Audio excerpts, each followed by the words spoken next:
ആർത്തവമാഘോഷിക്കുന്ന ക്ഷേത്രം മുതൽ തിരിഞ്ഞു നോക്കിയാൽ ബാധ കയറുന്ന ഇടം വരെ ഭാരതത്തിലെ ക്ഷേത്രങ്ങളുടെ രഹസ്യങ്ങളും നിഗൂഢതകളും കുറഞ്ഞ വാക്കുകളിൽ വിശേഷിപ്പിക്കാനാവുന്നതല്ല. മനുഷ്യ മനസ്സിന് ഇനിയും പിടികിട്ടാത്ത കുറേ ചോദ്യങ്ങളും ആശ്ചര്യങ്ങളും മാത്രം സമ്മാനിക്കുന്ന വിചിത്രങ്ങളായ കുറച്ച് ക്ഷേത്രങ്ങളെക്കുറിച്ചാണ് ഈ വീഡിയോ. കൊൽക്കത്തയിലെ ഏറ്റവും പ്രധാനപ്പെട്ട ഇടങ്ങളിലൊന്നാണ് കാളിഘട്ട്. ഇന്ത്യയിലെ തന്നെ അറിയപ്പെടുന്ന കാളി ക്ഷേത്രത്തിൻ്റെ സാന്നിധ്യമാണ് ഈ സ്ഥലത്തെ ഇത്രയും പ്രശസ്തമാക്കുന്നത്. ഹിന്ദു വിശ്വാസമനുസരിച്ചുള്ള 51 ശക്തിപീഠങ്ങളിലൊന്നായ ഇവിടം ഏറ്റവും വിശുദ്ധമായ സ്ഥലങ്ങളിൽ ഒന്നുകൂടെയാണ്. ആദിഗംഗാ നദിക്ക് സമീപം സ്ഥിതി ചെയ്യുന്ന ഈ ക്ഷേത്രം വിശ്വസിക്കാനാവാത്ത കുറേയേറെ ശക്തികളുള്ള ഒരിടമാണെന്ന് വിശ്വാസികൾ കരുതുന്നു. ശിവഭഗവാന്റെ രുദ്രതാണ്ഡവത്തിൽ സതിയുടെ ശരീരത്തിന്റെ വിവിധ ഭാഗങ്ങൾ വീണതായി പറയപ്പെടുന്ന ഇന്ത്യയിലെ 51 ശക്തിപീഠങ്ങളിൽ ഒന്നാണ് കാളിഘട്ട്. ദാക്ഷായണിയുടെയോ സതിയുടെയോ വലതുകാലിന്റെ കാൽവിരലുകൾ വീണ സ്ഥലത്തെയാണ് കാളിഘട്ട് പ്രതിനിധീകരിക്കുന്നത്.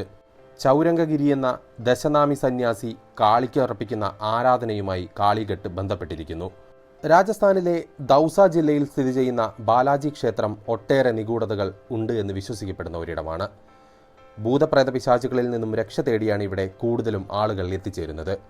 ബാലാജിയുടെ അടുത്തെത്തി പ്രാർത്ഥിച്ചാൽ ദുഷ്ടശക്തികൾ ഒഴിഞ്ഞു പോകുമെന്നൊരു വിശ്വാസം ഇവിടുത്തുകാർക്കിടയിലുണ്ട്. ഇത് കേട്ടറിഞ്ഞ് രാജസ്ഥാന്റെ വിവിധ ഭാഗങ്ങളിൽ നിന്ന് പോലും ആളുകൾ എത്താറുമുണ്ട്.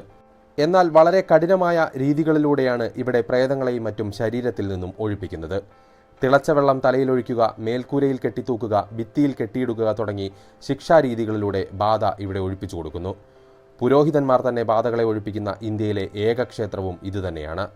ബാധ ഒഴിഞ്ഞയാൾ ഇവിടെ നിന്ന് തിരികെ പോകുമ്പോൾ തിരിഞ്ഞു നോക്കരുത് എന്നാണ് വിശ്വാസം. അങ്ങനെ നോക്കിയാൽ ഒഴിഞ്ഞ ബാധ വീണ്ടും അയാളിലേക്ക് തന്നെ കയറുമെന്ന് പറയപ്പെടുന്നു. ഇത്തരത്തിൽ നിഗൂഢതകളുടെ വിശ്വാസങ്ങൾ പേറി നിൽക്കുന്ന മറ്റൊരു ക്ഷേത്രമാണ് കാമാഖ്യ ദേവി ക്ഷേത്രം. മനുഷ്യന് വിശദീകരിക്കുവാൻ കഴിയാത്ത ഒരു കൂട്ടം അത്ഭുതങ്ങൾ നടക്കുന്ന ഒരിടമാണ് ആസാമിലെ കാമാഖ്യ ദേവി ക്ഷേത്രം. ഗുവാഹത്തിയിലെ നിലാചൽ കുന്നിനു മുകളിൽ സ്ഥിതി ചെയ്യുന്ന ഈ ക്ഷേത്രം 51 ശക്തിപീഠങ്ങളിൽ ഒന്നുകൂടെയാണ്. യാഗാഗ്നിയിൽ ചാടി ജീവനൊടുക്കിയ സതീദേവിയുടെ മൃതദേഹം എടുത്ത് ലോകം മുഴുവനും നടന്ന ശിവനെ പിന്തിരിപ്പിക്കാനായി വിഷ്ണു ദേവിയുടെ ശരീരം മുറിച്ച് കഷ്ണങ്ങളാക്കി ദൂരേക്ക് വലിച്ചെറിയുന്നു. ഇതിൽ യോനി ഭാഗം വന്നു വീണ സ്ഥലമാണിവിടം. യോനി വിഗ്രഹമാണിവിടെ ആരാധിക്കപ്പെടുന്നത്. കാമാഖ്യ ദേവിയുടെ ആർത്തവ നാളുകൾ എന്ന് വിശ്വസിക്കപ്പെടുന്ന സമയത്താണിവിടെ ആഘോഷം നടത്തപ്പെടുന്നത്. അംബുബാച്ചി മേള എന്നാണ് ഈ ആഘോഷം അറിയപ്പെടുന്നത്. ഇവിടുത്തെ വിചിത്രമായ ആചാരങ്ങളിൽ പങ്കെടുക്കാനായി ലോകത്തിന്റെ വിവിധ ഭാഗങ്ങളിൽ നിന്നും ആളുകൾ എത്താറുമുണ്ട്.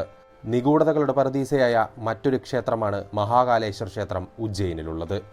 12 ജ്യോതിർലിംഗ ക്ഷേത്രങ്ങളിൽ ഒന്നായ മഹാകാലേശ്വർ മധ്യപ്രദേശിലെ ഉജ്ജയിനിലാണ് സ്ഥിതി ചെയ്യുന്നത്. രുദ്രസാഗർ തടാകത്തിന് സമീപം സ്ഥിതി ചെയ്യുന്ന ഈ ക്ഷേത്രം ജ്യോതിർലിംഗ ക്ഷേത്രങ്ങളിലെ സ്വയംഭൂലിംഗമുള്ള ക്ഷേത്രം കൂടെയാണ്. മഹാകാലേശ്വരനായാണ് ശിവനെ ഇവിടെ ആരാധിക്കുന്നത്. വിചിത്രമായ പല ആചാരങ്ങളും പൂജയുടെ ഭാഗമായി നടക്കുന്ന ഒരു ക്ഷേത്രം കൂടിയാണിത്. അതിൽ ഏറ്റവും പ്രധാനപ്പെട്ടത് കത്തിച്ച മൃതദേഹങ്ങളുടെ അവശിഷ്ടങ്ങൾ പൂജയ്ക്ക് ഉപയോഗിക്കുന്ന ക്ഷേത്രം എന്നത് തന്നെയാണ്. 5 നിലകളിലായാണ് ക്ഷേത്രം നിർമ്മിച്ചിരിക്കുന്നത്. 3-ാം നിലയിലെ നാഗചന്ദ്രേശ്വരനെ നാഗപഞ്ചമി ദിനം മാത്രമേ ഭക്തർക്ക് ദർശിക്കുവാൻ സാധിക്കുകയുള്ളൂ. ഇനിയൊരു ക്ഷേത്രമുള്ളത് ശിവന്റെ സംഹാര രൂപത്തെ ആരാധിക്കുന്ന കാലഭൈരവ ക്ഷേത്രമാണ്. സംഹാര രൂപത്തിൽ കോപിഷ്ഠനായി നിൽക്കുന്ന ശിവന്റെ കാലഭൈരവ രൂപത്തിലുള്ള അവതാരത്തെയാണ് ഇവിടെ ആരാധിച്ചു പോരുന്നത്. ഉജ്ജയിൻ നഗരത്തിന്റെ കാവൽക്കാരനായാണ് കാലഭൈരവൻ അറിയപ്പെടുന്നത്. താന്ത്രിക ക്ഷേത്രമായതിനാൽ മറ്റു ക്ഷേത്രങ്ങളിൽ നിന്നും തീർത്തും വ്യത്യസ്തമായ ആചാരങ്ങളും പൂജകളുമാണ് ഇവിടെ കാണുവാൻ സാധിക്കുക. അതിൽ പ്രധാനപ്പെട്ട ഒന്നാണ് മദ്യം വഴിപാടായി സമർപ്പിക്കുന്നത്. തേങ്ങയും പുഷ്പങ്ങളും മദ്യവും ചേർന്നതാണ് ഇവിടുത്തെ വഴിപാടുകൾ മിക്കവയും. മദ്യക്കുപ്പികൾ പൂജാരിക്ക് കൊടുക്കുകയും അതിൽ സ്വല്പം അദ്ദേഹം എടുത്തൊരു പാത്രത്തിലാക്കി കാലഭൈരവന്റെ നേരെ നീട്ടി നാവിൽ പകരുകയും ചെയ്യും. അത് മുഴുവനും അവിടെ വെച്ച് തന്നെ അപ്രത്യക്ഷമായി പോവുകയും ചെയ്യുന്നു. ഇത്തരത്തിൽ കാലഭൈരവന് സമർപ്പിച്ചതിന്റെ ബാക്കി ഭക്തർക്ക് പ്രസാദമായി ലഭിക്കുകയും ചെയ്യും. കാലഭൈരവന് നിവേദ്യമായി സമർപ്പിക്കുന്ന മദ്യം എങ്ങനെയാണ് അപ്രത്യക്ഷമാകുക എന്നത് ഇനിയും മനസ്സിലായിട്ടില്ലാത്ത ഒരു കാര്യമാണ്. ഭഗവാൻ തന്നെ അത് സ്വീകരിക്കുന്നതാണ് എന്നാണ് ഇവിടുത്തെ പൂജാരി അവകാശപ്പെടുന്നത്. വിഗ്രഹത്തിന് തുളകളോ മറ്റൊന്നും തന്നെ ഇല്ല എന്ന് അദ്ദേഹം തന്നെ ആവർത്തിച്ചു പറയുന്നു. അതുകൊണ്ട് തന്നെ ഭക്തൻ നേദിക്കുന്ന മദ്യം കാലഭൈരവൻ സ്വീകരിക്കുന്നു എന്നാണ് ഇവിടുത്തെ ആളുകൾ ഉറച്ചു വിശ്വസിക്കുന്നത്. 1000 വർഷമെടുത്തിട്ടും നിർമ്മാണം പൂർത്തിയാക്കാത്ത ഒരു ക്ഷേത്രമുണ്ട് ഇന്ത്യയിൽ.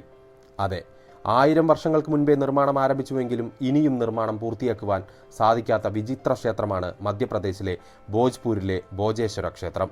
ക്ഷേത്രത്തിന്റെ നിർമ്മാണം ഇനിയും പൂർത്തിയാക്കുവാൻ സാധിച്ചിട്ടില്ലെങ്കിലും ഇന്ത്യയിലെ ഏറ്റവും വലിയ ശിവലിംഗം ഇവിടെയാണ് സ്ഥിതി ചെയ്യുന്നത്. കിഴക്കിന്റെ സോമനാഥ ക്ഷേത്രം എന്നാണ് ഇതറിയപ്പെടുന്നത്. തൂണിലും തുരുമ്പിലും ദൈവസാന്നിധ്യം കണ്ടെത്തുന്ന ഹിന്ദുമത വിശ്വാസികളെ സംബന്ധിച്ചിടത്തോളം ഇത്തരത്തിലുള്ള ആരാധനാക്രമങ്ങളോ ആരാധനാലയങ്ങളോ ഒരു അത്ഭുതപ്പെടുത്തുന്ന സംഗതിയല്ല. ഒരാൾ ഹിന്ദുവായിരിക്കുക എന്ന് പറയുമ്പോൾ അത് അയാളുടെ ജീവിതചര്യയായി മാറുക എന്ന് തന്നെയാണ് അർത്ഥമാക്കുന്നത്. അങ്ങനെ നോക്കുമ്പോൾ മനുഷ്യൻ്റെ ജീവിതവുമായി ഏറ്റവും അടുത്ത് നിൽക്കുന്ന വിശ്വാസക്രമങ്ങൾ തന്നെയായിരിക്കും ഒരുപക്ഷെ ഹിന്ദുമതത്തെയും മുന്നോട്ട് നയിക്കുന്നത്. ആ കാരണം കൊണ്ട് തന്നെയാണ് സഹസ്രാബ്ദങ്ങൾക്ക് മുന്നേ നിർമ്മിക്കപ്പെട്ട് അതിൽ ആരാധനാക്രമങ്ങൾ പിന്തുടരുന്ന ക്ഷേത്രങ്ങളെ ചോദ്യം ചെയ്യാനും സാധിക്കാത്തത്. ഒരുപക്ഷെ അന്നത്തെ കാലത്ത് ജീവിച്ചിരുന്ന മനുഷ്യരുടെ ആരാധനയും ജീവിതചര്യയുമായി ബന്ധപ്പെട്ടുള്ള വിശ്വാസങ്ങളും ആരാധനാക്രമങ്ങളും ആയിരിക്കണം ഇത്തരം ക്ഷേത്രങ്ങളിൽ പിന്തുടരുന്നത്.